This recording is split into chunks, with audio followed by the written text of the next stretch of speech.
Hi there, I'm Vincent Boss and I provide dating and self-improvement advice. And in today's podcast, we're going to be discussing Dumpee, Journey to Reconnect. I provide audio coaching to help people try and get their ex back or get a new girlfriend or boyfriend. Check out my website for more details. www.dateme.tips. Please check your spam and junk folders if you are expecting an email from me. So now let's get back into today's podcast. And today we are discussing Dumpee, Journey to Reconnect. So first of all today, I want to welcome you to podcast 500. And to mark this special occasion, I asked on my YouTube community tab for topic ideas. At the end of today's podcast, I'll be briefly giving my thoughts on a selection of these suggestions as a bonus to today's podcast. Please keep listening until the end for a mixed bag of different questions being answered. First of all, though, we will be discussing the journey a dumper and dumpee must experience before they can reconnect and get back together after a breakup.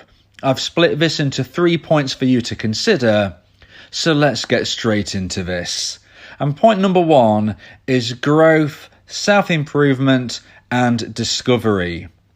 So for two people to reconnect, one of the first things which needs to be understood is that a breakup has taken place and you are no longer together. And you might think, well, this is obvious. But when you consider how some people behave after a breakup, sometimes it doesn't seem as obvious to that person in their subconscious that they're no longer together.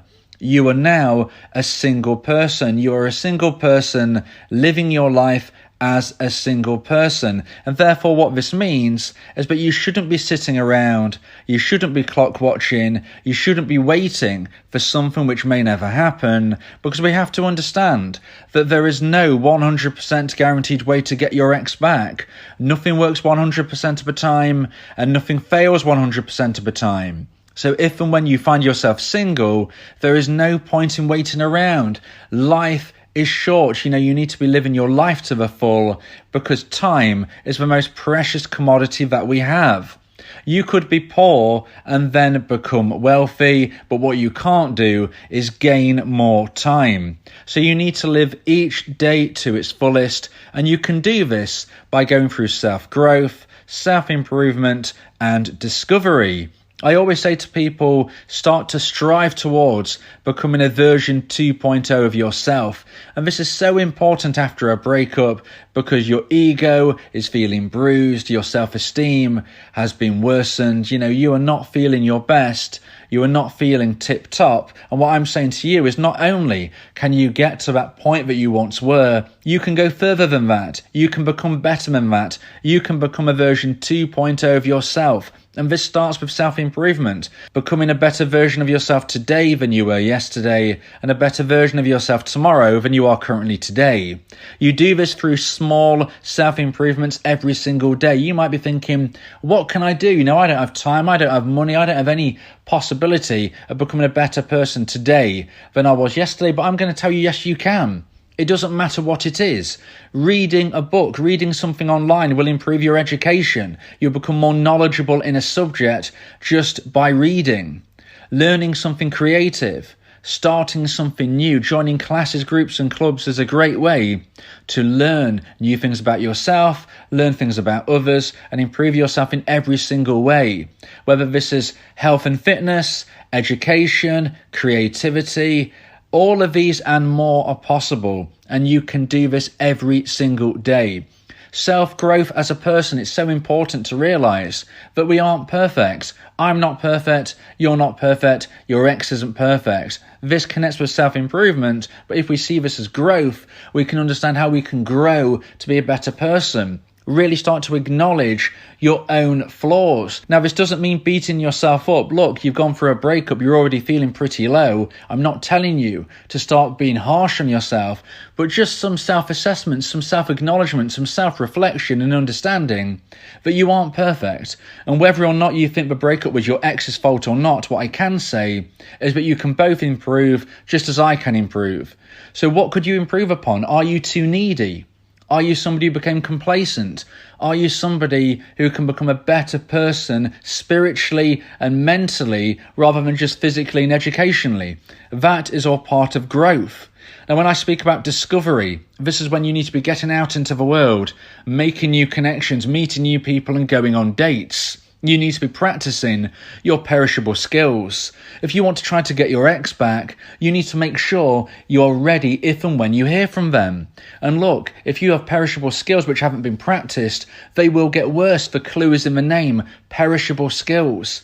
And skills such as this are included by things such as communication skills, dating skills as a whole, flirting skills. All of these skills, if you don't practice them, then you will get worse at them. If you don't use it, then you will lose it. So even if you want your ex back, it's important to date new people just to keep yourself ready, keep yourself in the game, you might say. And who knows, you might find somebody even better than your ex when you least expect it, when you're dating people just for practice. So now let's get into point number 2 and the second point of today's podcast about Dumpee, journey to reconnect. And point number 2 to consider is forgiving.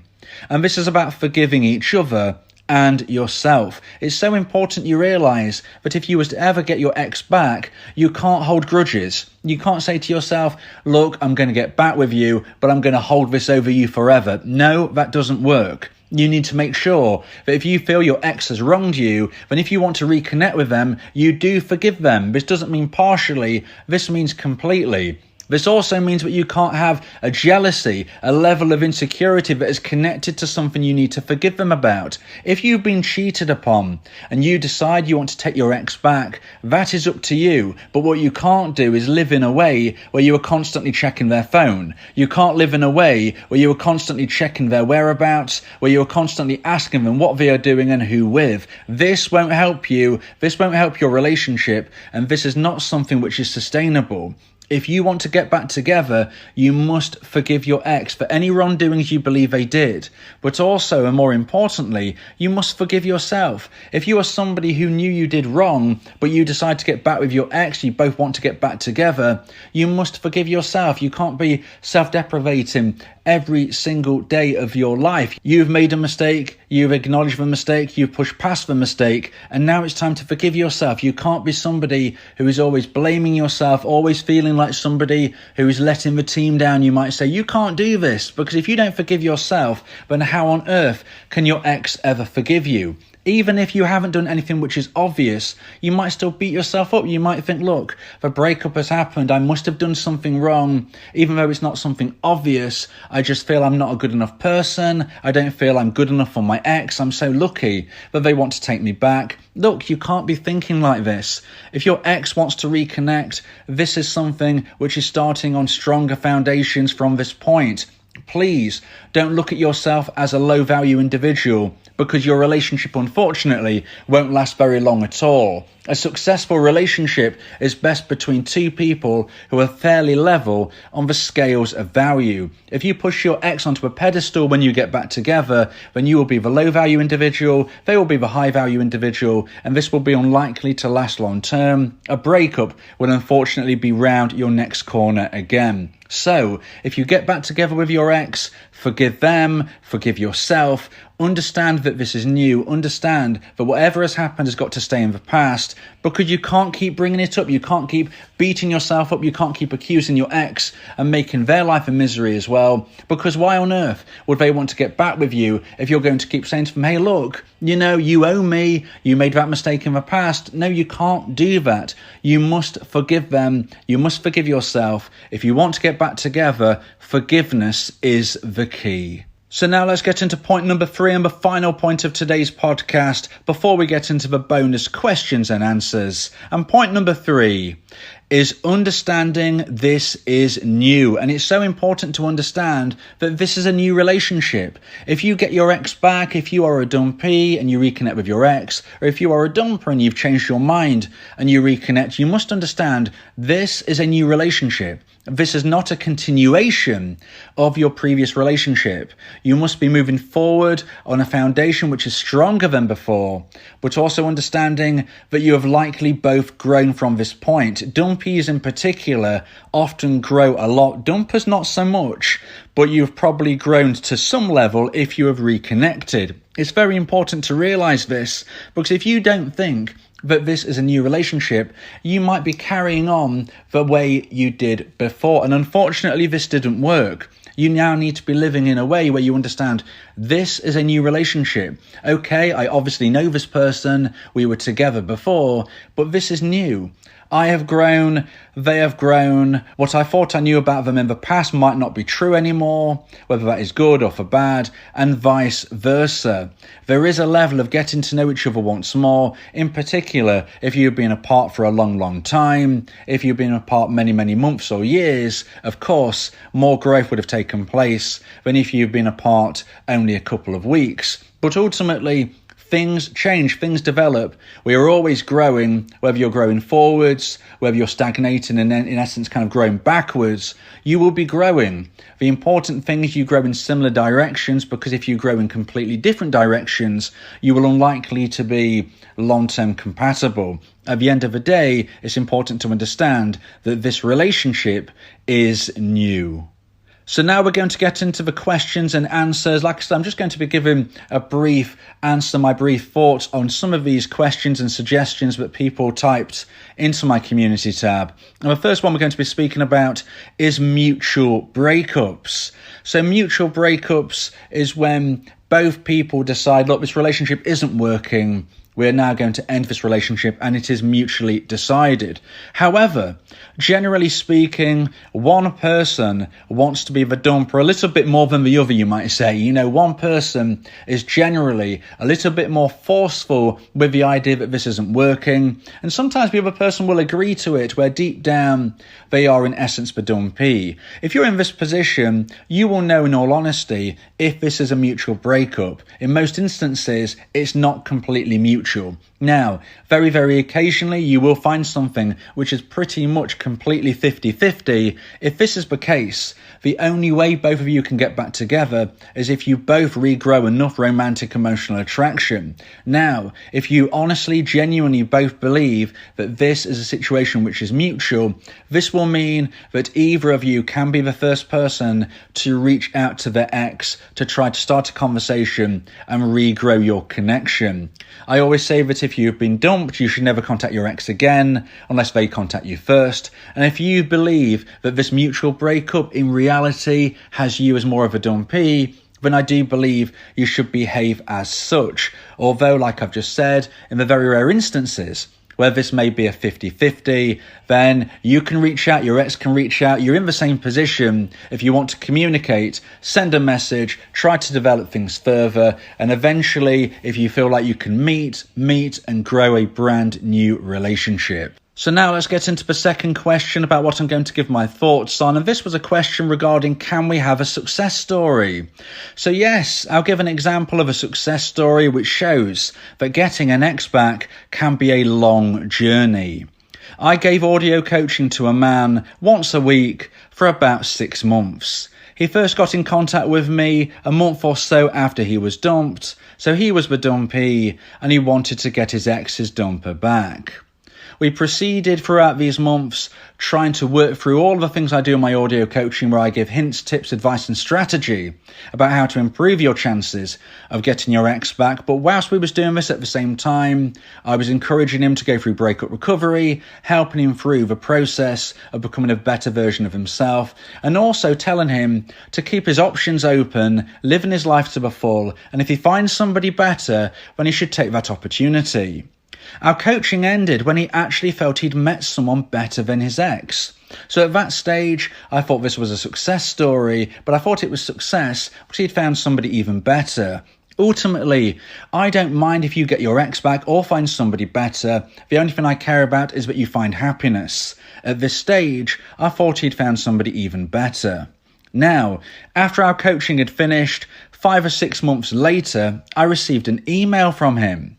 And he told me in this email that this new connection had ended only a month after our last call. I was a bit disheartened for him because he seemed so confident that this was going to go somewhere. But it seems that he was actually the dumper in this instance because he started to lose the feeling that this was going in the direction that he hoped. He was then single for a number of months until out of nowhere, his original ex messaged him. This would have been probably a year or so since the initial breakup. And now he was telling me in his email, him and his ex have reconnected based on the strategy that I told him to implement if and when he ever heard from his ex again. You know, this was wonderful to read such an email. I absolutely loved reading the excitement that was in his words, and I was so happy for him. So now let's have a third question I'm going to give my thoughts on that somebody typed in my community tab when I was asking for topic ideas. And somebody asked about moving on and loving yourself. Now look, I prefer the term moving forward, and this is because it ties into self-love, because it's removing negative connotations and thinking in a positive way. Moving on to me sounds a fairly aggressive concept, passive aggressive. I'm moving on. I don't want to talk to you anymore. You know, maybe you're blocking your ex. Maybe if they get in contact with you, you respond to them in a negative way. For me, negativity has no room in your life. Negativity is a wasted emotion.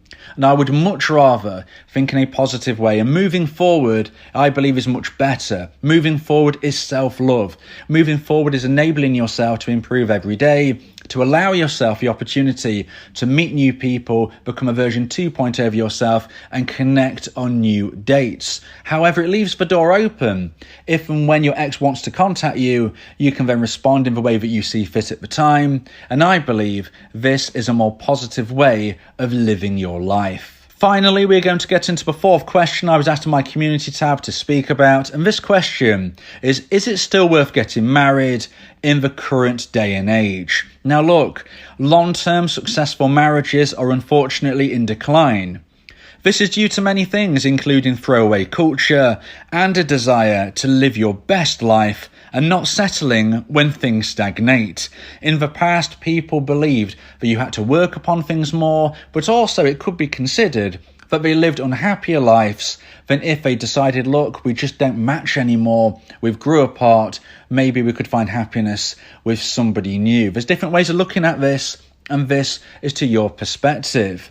However, marriage still has a special meaning to lots of people, as well as legal benefits. At the end of the day, only the two people involved can decide if marriage is the best option for them, and if you feel it is for you and your partner, then you should proceed in a way that makes you both feel comfortable, happy, and fulfilled.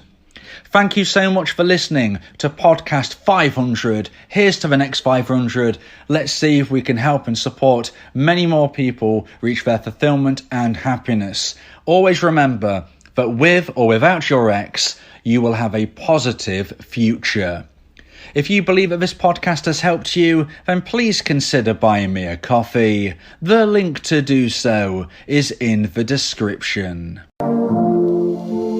Yeah, if you miss your ex, we can help with that. Help you get him back, or we can help find you someone else. Yeah, Vincent Bo, the relationship coach, giving you some insight, bringing you a new approach. DateMe.tips, go and check the site, giving you advice, helping with your love life. Get your ex back, or move to the next. Ain't no sweat, you know Vincent Bo got you. Finding love ain't no problem. Yeah, DateMe.tips, check it out now.